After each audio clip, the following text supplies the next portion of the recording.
Hello, everybody. Welcome to the Colts Cast. We're here to talk about anything and everything Indianapolis Colts. I am your host, Jamal, coming at you today. Eric is not going to be with us today, getting ready for the holidays. He's out vacationing and doing what he does best. So I'm gonna hold down the fort for us here, and we're gonna talk about it for a few minutes about this Colts versus Titans game, a little post game action for you. I know we're coming a little later than normal, but nevertheless, wanted to get the episode out for you guys just to let you know that you know wow, the Colts did manage to pull off this win.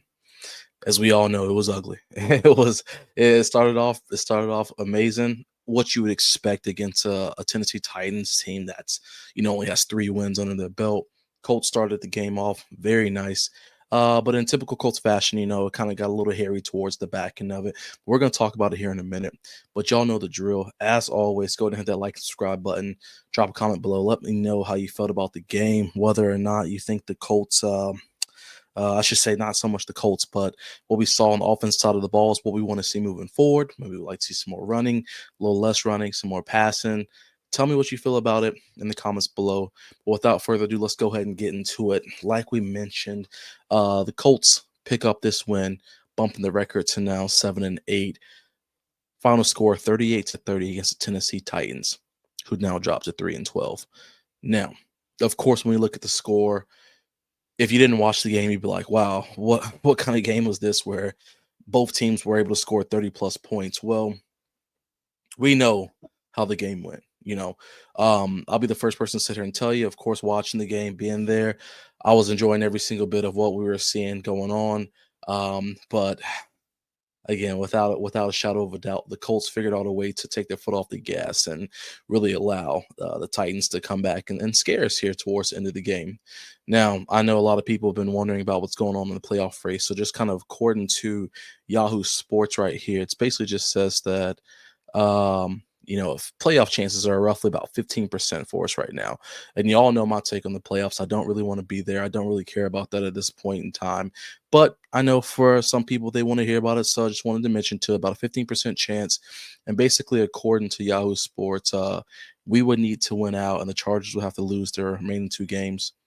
Or of course, with the Broncos, we'd have to win our final 2 games. Broncos would have to lose their final 2 games. And then the Bengals or the Dolphins will have to win out as well. That would create that 3-way tiebreaker for us. So there, basically, what I'm getting at is this: there are a couple different scenarios to where the Colts could get to the playoffs with this 15% chance. But the way I see it right now, we're not worried about that. I'm trying to worry about Week 17 and what's going on, especially with some of the suspect things we saw with this squad. But let's talk about the good first.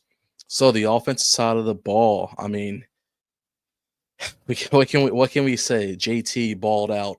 JT he was really showing out. He ended the game with 29 carries for 218 yards, 3 tuds on the day, making it look great. Explosive speed, vintage JT is what I saw right there. Offensive line was looking great, blocking for him. Just we wanted to see. I know a lot of people were happy. He held on to the ball and kind of ran through the tunnel. I think it would have been funny personally had he act like he was going to drop the ball just to have a little fun with people, because I know he knows that everyone was talking about what was going on. But JT looked great. That's what I want to see. Again, I know it's against the Titans, but the explosive speed, the cuts we were seeing from JT, that's something we haven't seen in a little while. We haven't seen that in some weeks, especially the way our line's been blocking and the way defense coordinators have kind of been planning for JT. I feel like the run game, as far as it goes for the running back perspective, has been obsolete. So it was real nice to see that vintage style JT just get out there and cut and do what he can do. Now, of course, I would have loved to see JT go ahead and get that record, break that record, but we know that he was pulled in third quarter, kind of when the game was slowing down for us. We were up 38-7. They kind of pulled him just to let Sermon and those guys get some reps in. Quickly, that changed. We got him back in the game, but at that point, it's kind of what it is.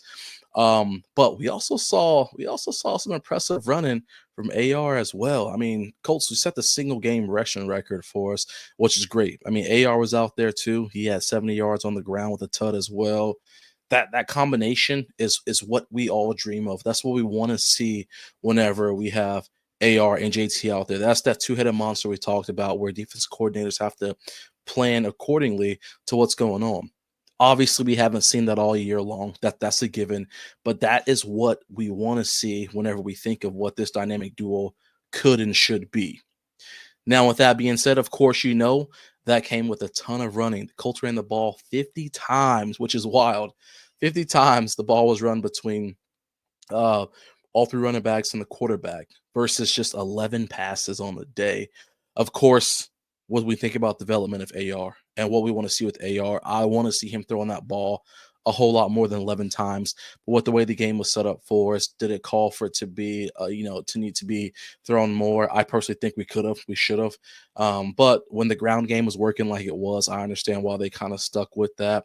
But AR, again, he needs to continue to develop. And I think it obviously starts with him having the opportunity to get the ball out to people like Josh Downs, because Josh Downs, the dude is different.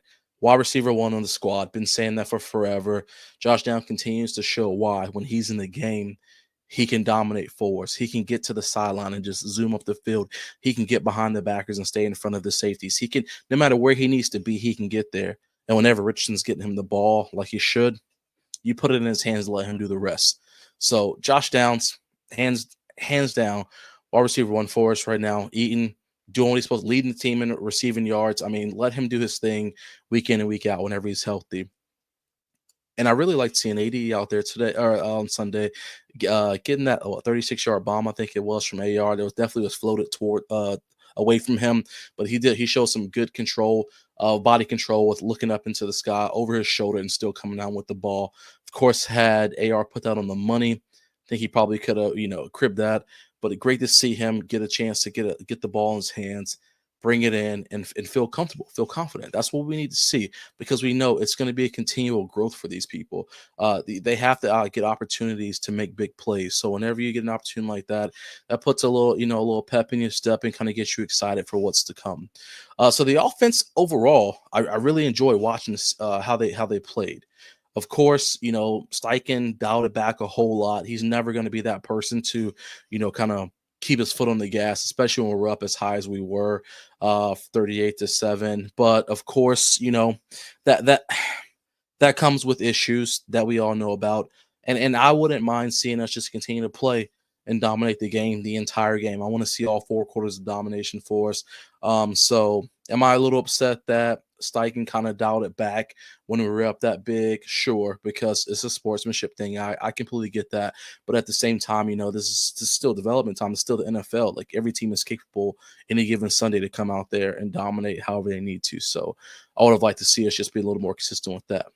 Which brings up the defensive side of the ball, because we all know what happened on the defensive side of the ball. Felt like we are going to get flashbacks of the Vikings game being back in Minnesota. I'm just watching the score tick up, and I'm like, how are we up 31 points with 6 minutes left in the third quarter, and all of a sudden, it's crunch time. We're worried about trying to get downfield so we can make a field goal. That stuff's kind of scares me. Of course, we'll talk about the good defense first. Shout out K-Mo, who got those 2 interceptions. Womack got 1. I know K-Mo's last one was kind of at the end of the game, but hey, listen, three turnovers today or on Sunday. That's those things are the difference makers right there. Especially when our defense at that point had just completely cooled off, and we're allowing them to come back. Turnovers matter no matter what the case is. And maybe if we didn't have those 3 turnovers, the momentum wouldn't have been in our way. We talked about just last week, of course, with JT not getting the touchdown, dropping the ball before you lose them with that momentum shift. The same thing happens on defense. So whenever these guys are getting these turnovers, love to see it. Jalen Carlos had a solid game, phenomenal game. My man was just coming in after EJ was out for injury, and he showed that he can play this linebacker role. And it's interesting because, of course, we know he played safety back in college, so that coverage aspect is there, and which is what we've talked about all year long, is needing that coverage aspect and the linebacker room. So it's kind of nice to see someone can step in and show that the coverage aspect is there. Of course, it'll take more than just a couple games to show that he can truly do that week in and week out. But it feels a little promising whenever you see someone come out there and do that. Especially when we think about EJ. I mean, EJ Speed, we know he's going to be a free agent in this offseason. Colts going to make a decision. I think if of course if Ballard's the GM moving forward, I don't see EJ really going anywhere. Of course, we like to pay our guys and keep them around town, so I could see that. However, if there were a change of the tide, something would have happened. Who knows what could happen? I mean, I don't know. Eric and I had to break that down, of course, as the offseason gets just a smidgen closer. Just kind of some of these free agents and so what some things that could happen during this offseason because these guys have a lot of decisions to make here in the next few weeks. So I think it'll be interesting to see kind of what the process will be for the future of this team. But of course, we have to address the biggest thing, the liability that this defense is, the liability that Gus Bradley is from just going to this, I don't know, prevent defense of just allowing whatever to happen, just bending and basically breaking. I mean, honestly, we're lucky there was just a few more minutes in the game because this defense would have completely shattered in half. I again, I can't express it enough. When we're playing lights out, keep that same mentality, keep that same MO the entire time. Obviously, we don't want our players to get hurt. We don't want mistakes to happen. But we also just don't want these things to happen to where we give teams opportunities to bounce back and now we're scrambling. Now we're scrambling, trying to figure out what's going on and why. Keep your foot on the gas from the defense side of the ball as well and control it. Now, I will say that a lot of this happened because of the missed tackles too. We've talked about missed tackles and what we've seen with these guys, but I mean, I think we had 18 missed tackles this game. That's just unacceptable. It's unacceptable no matter how you slice it. Whenever we're having this many kind of missed tackles, big plays are bound to happen. It's just that simple. And there are plenty of players out there who were just kind of flopping around the field, missing tackles left and right. And these issues have to be addressed too. I don't know whether we need to hire, better tackle dummies, better coaches to teach tackling, practice tackling 5 days a week. I don't know what it is. Maybe that needs to be the focal point of just a defense, just tackle, because 18 missed tackles is just absurd in one game, let alone all the missed tackles we had all season. So still frustrating to see that going on. And of course, I know that's not a 1 week fix, but I mean, again, when it matters the most, we can't have that kind of stuff happen because we get put in situations like we were in, where all of a sudden now we're just in trouble. So just a conservative mode from Bradley himself. It kind of solidifies what we've seen from him all season long. Again, it's that bend don't break defense, but it was bending and about broke. And I just think that if, as we all know and agree, that it's time to move on from that mentality. We need to get someone who's living in 2024, going into 2025, ready to play with some realistic defense and kind of setting our guys up for success, whether that be with some of the players we have on the team now or whether that's going to be with other players. There are a lot of decisions that have to be made. A lot of conversations have to be had. But I guess the biggest thing is the Colts got the dub.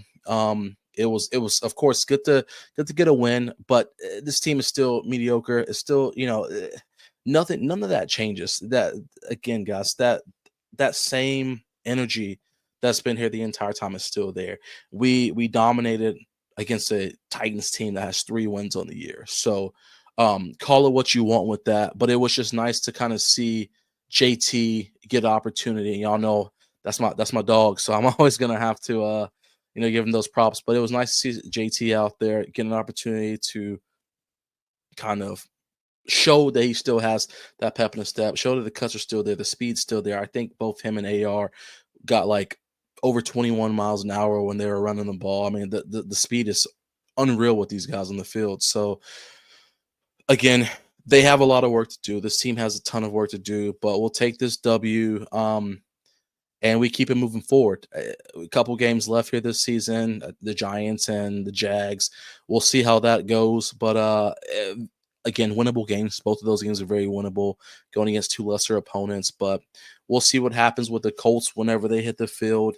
No matter what, we got to see changes in the offseason. We got to see development in the offseason. We got to see a lot of good things happen. But shout out to the players who did their thing this week against the Titans. The players who didn't do it, they know who they are. They're going to watch the film. They're going to hear about it, whether that be via social media.